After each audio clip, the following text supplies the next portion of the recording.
और आपने किस तरह से उनको लेके आए हैं, उससे आप अंदाज़ा लगा लीजिए कि आप शहबाज शरीफ ने क्या करना है। जब आपको जुमा 8 दिन हुए हों, आपकी काबीना भी ना बनी हो, और फैसल वावड़ा जो उनके तर्जुमान है या उनके स्पोक्स पर्सन है मुबैना तौर पे, वो टीवी पे बैठ के इस किस्म की बातें करें, तो आप उससे अंदाज़ा लगा सकते हैं। अब इस सारे सिस्टम के अंदर जो नवाज शरीफ आज वोट डालने भी वहाँ पे पहुंचे हैं, आज नवाज शरीफ आसिफ जरदारी को वोट देंगे और वो पार्लियामेंट हाउस पहुंच चुके हैं, असेंबली हॉल पहुंचे हैं। शरीफ खानदान और जरदारी खानदान बुनियादी तौर पर इनका सर्वाइवल एक साथ है। और इससे भी बड़ी बात यह है कि जो मुल्क के इदारे हैं, मुल्क की जो इस्टेब्लिशमेंट है, मुल्क के जो ताकतवर इदारे हैं, उनका भी सर्वाइवल इन्हीं के साथ है। कैसे? उनको दबाना आसान काम है, डिले चिले भी मार लेते हैं, थोड़ा सा रगड़ा शगड़ा लगाएं तो मान भी जाते हैं, तो बिल्कुल ठीक है। रही बात आप कहेंगे जी उनके ऊपर फलां इल्ज़ाम है, जी करप्शन का इल्ज़ाम है, फलां चीज़ का इल्ज़ाम है, वो इतनी ज़रूरी चीज़ें नहीं है, वो बयानिए की हद तक होती है, बाकी जो इतराज़ है किसी हद तक दिखाई नहीं देता। अब क्या किया गया कि लाहौर में मिसाल के तौर के ऊपर जिस तरह नवाज शरीफ को जितवाया गया वो सबको पता है। लाहौर का हल्का N130 है, उसके ऊपर बाकायदा पाकिस्तान तहरीक इंसाफ ने जो रिसर्च के साथ चीज़ें की हैं, एक तो नवाज शरीफ जो हैं उनके वोटों में 91,262 जाली वोटों का दावा किया गया है तहरीक इंसाफ की जानिब से। उनके मुताबिक नवाज शरीफ के जो वोट थे इस हल्के के अंदर वो 88,858 थे और वो बढ़ के 1,79,310 कर दिए गए। और जो 5240 फॉर्म 45 हैं उनके नवाज शरीफ के वोट काट कर लिखे गए, ओवर राइटिंग की गई है या कुछ ना कुछ किया गया है, और 16 नए जाली फॉर्म 45 तैयार किए गए। और उनके मुताबिक, तहरीक इंसाफ के मुताबिक, यहाँ पे डॉक्टर यास्मीन राशिद ने नवाज शरीफ को 22,298 वोटों से हराया। 377 पोलिंग स्टेशन में से 269 में डॉक्टर यास्मीन राशिद को 27,763 वोटों की लीड मिली। 106 पोलिंग स्टेशन में नवाज शरीफ को सिर्फ 5,465 वोटों की लीड मिली और 2 पोलिंग स्टेशन पर दोनों के बराबर के वोट निकले। लेकिन आखिर में हुआ क्या कि जब आपने देखा कि उनको जिताना था और आपने फिर उसके बाद वो फॉर्म 45 वाली सारी सूरत हाल करके इस तरह से किया। फिर आगे चल के जो 2 नंबरी की गई वो मखसूस नशिस्तों वाली है। पाकिस्तान तहरीक इंसाफ ने पेशावर हाई कोर्ट से रुजू किया, लेकिन आपने देखा फिर कल उनसे हल्फ जो है वो ले लिया गया।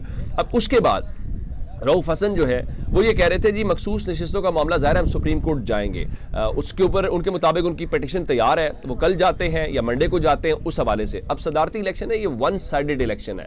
1 साइडेड कैसे है?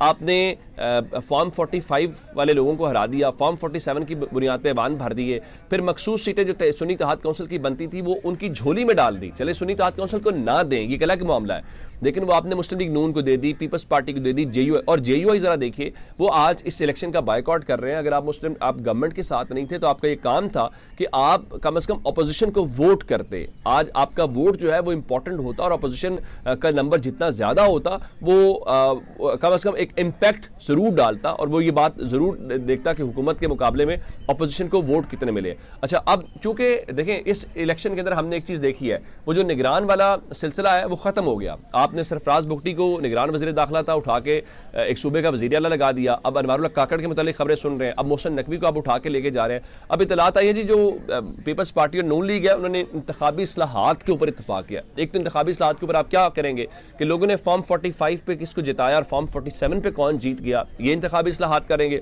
वो कहते हैं जनाब देखिए निगरान सेटअप के खात्मे के ऊपर इत्तफाक किया गया और वो इत्तफाक ये है कि आइंदा निगरान हुकूमत नहीं होनी चाहिए, तो जो उस वक्त का वज़ीर आज़म होगा वही इलेक्शन करवाया करेगा। उससे होगा क्या कि जो वज़ीर आज़म है उसकी काबीना तहलील हो जाया करेगी, लेकिन वज़ीर आज़म जिस तरह इंडिया के अंदर होता है या बाकी मुल्कों के अंदर होता है उस तरह से उस सिस्टम को लेकर चलते रहेंगे। बिल्कुल ठीक है, मैं ये नहीं कहता पाकिस्तान के वक्त के अंदर निगरान सेटअप का जो है वो नहीं होता था, लेकिन यहाँ पर एक और मसला है, उन मुल्कों में इलेक्शन कमीशन आज़ाद है, वाक़तन आज़ाद है, सियासी अमल भी आज़ाद है, वहाँ पे मुदाखलत नहीं होती। और वहाँ पे आप करते क्या है कि इलेक्शन कमीशन खुद से, ये नहीं होता कि इंतखाबी निशान किसी से छीन लिया जाए, जो लेवल प्लेइंग फील्ड है वो छीन ली जाए, ये चीज़ें उस वक्त तक नहीं होती, बल्कि आप उन पे बराबरी की बुनियाद के ऊपर सब सियासी जमातों को एक साथ लेके चलते हैं और जो सबको लेवल प्लेइंग फील्ड मिलती है। और उसके बाद जो लोग फैसला करते हैं वो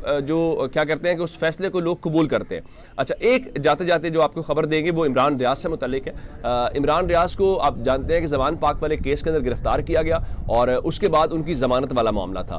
तो एक तो उनके केस में जान छूटी एंटी करप्शन वाले, तो उसको इंसदाद दहशतगर्दी वाले केस में फंसा दिया गया। अब उसके बाद उनकी रिमांड है, उनको ज़मानत उनकी मंजूर हो गई है और अदालत ने उनको रिहा करने का हुक्म दिया है, लेकिन क्या इमरान रियाज को रिहाई मुमकिन हो पाएगी, या फिर वही जिस तरह असद तूर है, असद तूर को अडयाला जेल मुंतकिल कर दिया गया। यानी जर्नलिस्ट को गिरफ्तार करने का मकसद क्या है? एक केस में आप करते हैं, उधर हामिद मीर साहब कह रहे हैं मुझे मत जेल भेजने का प्लान है। बुनियादी बात यह है कि आप आवाज़ खुद दबाना चाहते हैं, आप चुप करवाना चाहते हैं। आपका ख्याल ये है कि लोगों को उन तक हकायक नहीं पहुंचने चाहिए, लेकिन क्या इस तरह हकायक छुप जाते हैं? मेरा ख्याल है ये गलत फहमी है। और ये जो पीछे ऐवान पंजाब असम्बली है या कौमी असम्बली है, इन अगर आपने सब कुछ करना है तो फिर ये ऐवान बनाने का मकसद क्या है? फिर आपको इलेक्शन करवाने की ज़रूरत नहीं है। फिर आपको करना क्या चाहिए कि नोटिफिकेशन जारी होना चाहिए, उस नोटिफिकेशन में बता दें ये वज़ीर आला बना दिया, ये वज़ीर आज़म बना दिया, और ना कौम के पैसे लगाएं, ना इतनी बड़ी मशक करें। जब उस पूरे इंतखाबी अमल के ऊपर ही सवाल है, पूरे का पूरा उसके ऊपर सवाल है, और आपने लोगों की बात नहीं सुननी, तो फिर मर्जी कर लें। फिर आप लोगों को ऐसे इस पूरी मशक के अंदर डालते हैं। तो ये अब तक की अपडेट्स थी। अपना बहुत सारा ख्याल रखिएगा। खुदा हाफ़िज़।